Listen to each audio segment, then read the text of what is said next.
And I'm filming this one in case the iPhone doesn't want to upload to YouTube.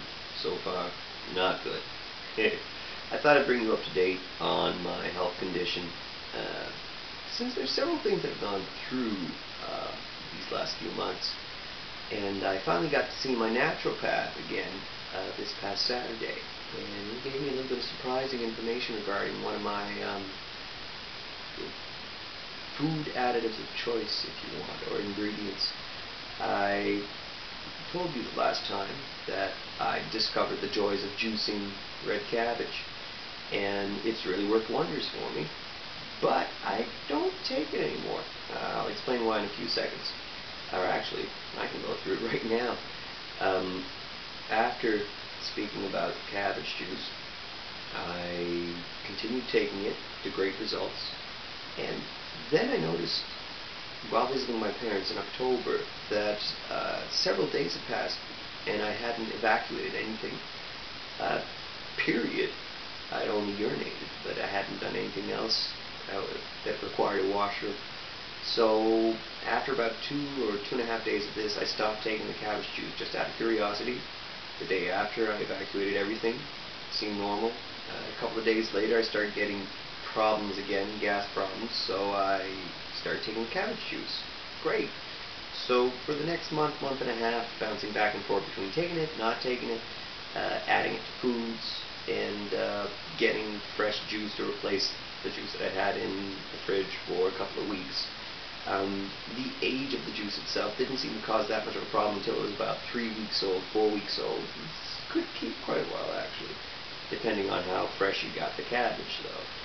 And after a certain while, it seemed that the cabbage was causing gas. Like, everyone had always asked me, cabbage, you're taking cabbage, doesn't that gas you up? And I'd be like, no, exactly the opposite. Until it started seeming that the reverse was occurring. That, as everybody had noted, it was actually causing gas and bloating.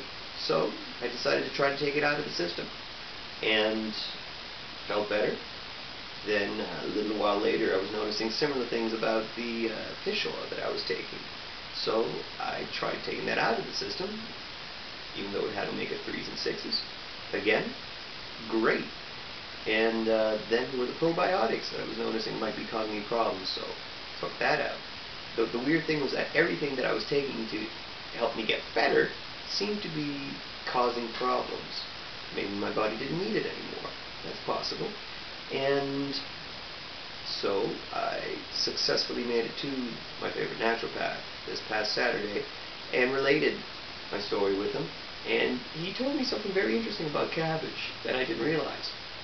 Mind you, when he said that cabbage has anti-inflammatory properties,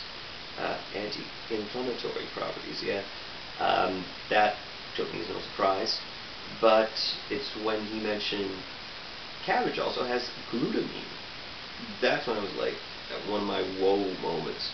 Glutamine, if you've been following my videos, is the amino acid that I credit with having rebuilt my microvilli in my gut. Those are the small extensions that help you digest complex carbohydrates. And I've been taking a supplement with glutamine in it, but I didn't know that all the cabbage I was taking was also pumping glutamine into my system, probably speeding up my healing process. And that was quite a pleasant surprise, to tell the truth.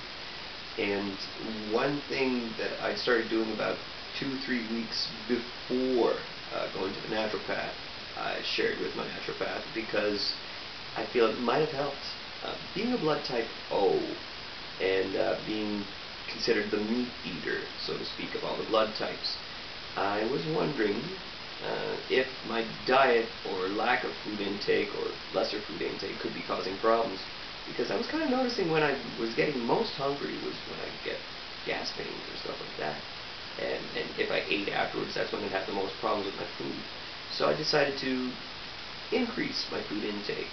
Started cooking with twice the amount of meat that I put in my weekly recipe that I'd eat all week.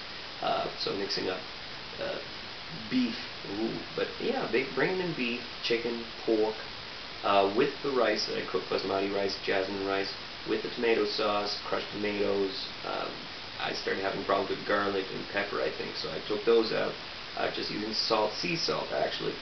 And so by 2-3 days before going to the naturopath, all of a sudden my system's normal. I mean, really normal. I woke up after 5.5 hours of sleep expecting, oh, lack of sleep, had to get early this morning, I'm going to have problems all day. No. Apart from the typical quick evacuation of lack of sleep in the morning, no problems for that day, for the next day, or the day after that. So I was starting to wonder if my increased meat intake could be helping me out here. And I'd also been swearing off wheat and corn, although I was bringing them in once every 7 days or stuff like that. Christmas parties, I was noticing a little bit, but nothing serious. And so we got to discussing that as well. He supported me on my meat intake as blood type O, of course, being meat eater, and that's my blood type. And also discussing the fact that how wheat and corn are massive amounts, or massive percentages of our food intake here in North America, much to a fault.